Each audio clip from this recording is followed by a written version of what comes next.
ഇഷ്ടപ്പെട്ട സ്ത്രീയെ കൈവശപ്പെടുത്താൻ വേണ്ടി ഇതുപോലുള്ള മന്ത്രങ്ങളും അതുപോലെ തന്നെ ഇതുപോലുള്ള പൊടി തകിടുകൾ ഏലസുകൾ കുറിക്കൂട്ടുകൾ ഒക്കെ ഉപയോഗിച്ച് ചരടുകൾ ഒക്കെ ഉപയോഗിക്കും. ആ ഉപയോഗിക്കുന്നതിന് ആ ഒരു തലത്തിലേക്ക് എത്തുന്ന ആൾ തീർച്ചയായിട്ടും ഇയാൾ ചെല്ലുമ്പോൾ ഇപ്പോൾ അയാളൊരു വശ്യം ചെയ്തൊരു കുറിയൊക്കെ ഇട്ടാണ് ചെല്ലുന്നതെങ്കിൽ ആ സ്ത്രീ അയാളുടെ മുഖത്തേക്ക് നോക്കി കഴിയുമ്പോൾ എൻ്റെ കൂടെ വരൂ എന്ന് പറയുമ്പോൾ പെട്ടെന്ന് വരാൻ പറ്റില്ല എന്ന് പറയുന്നതിന് പകരം ഏതോ ഒരു മായികമായ ഒരു ശക്തിയിൽ ഇങ്ങനെ ആവാഹിക്കപ്പെട്ട പോലെ ഒരു തൂവൽ പോലെ അയാളുടെ പുറകെ പോകും.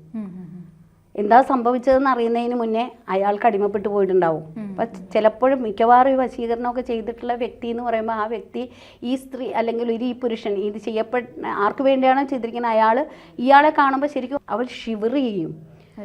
അതായത് വല്ലാതെ ഒരു ഷിവറിങ്, ഒരു എന്താ പറയുക, ഒരു തലയ്ക്കൊന്നും ഒരു ശരിയായ നോർമൽ തിങ്കിങ് ഒക്കെ മാറിയിട്ട് ഇയാൾ എന്താണോ പറയുന്നത് അതിലേക്ക് പോവുക.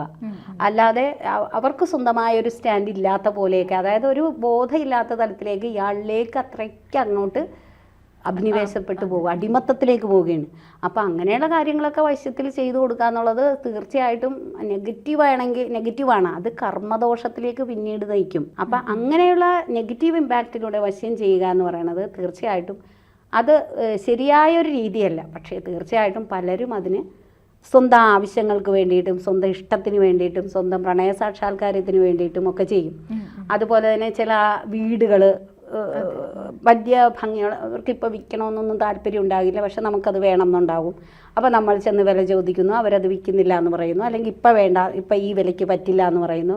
അപ്പോൾ ആരും അറിയാതെ നമ്മൾ പോയിട്ട് അവരുടെ നിന്ന് കുറച്ച് മണ്ണൊക്കെ എടുത്ത് കൊണ്ടുവന്നിട്ട് ഇതെല്ലാം ചെയ്തിട്ട്, അല്ലെങ്കിൽ ഏതെങ്കിലും തകിടോ കൂടോ എന്തെങ്കിലും കൊണ്ടുവന്ന് ഇതൊക്കെ പ്രത്യേക രീതിയിലുള്ള അഭിചാരം തന്നെ. അപ്പോൾ അത് ആ രീതിയിൽ വശ്യം ചെയ്തിടുക.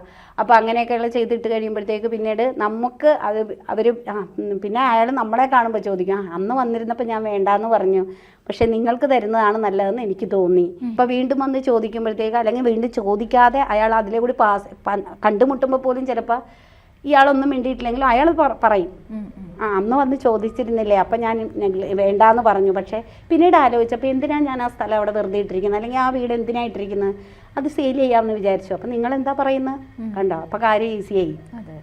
പക്ഷേ അത് അങ്ങനെയും കുറേ കാര്യങ്ങൾ നെഗറ്റീവായിട്ട് സ്ഥലം വിറ്റ് പോകാൻ ചെയ്യുന്നു. പിന്നെ കടകളിലൊക്കെ ഉപയോഗിക്കാറുണ്ട്, സെയിൽ കൂട്ടാൻ വേണ്ടിയിട്ട് ഉപയോഗിക്കുന്ന.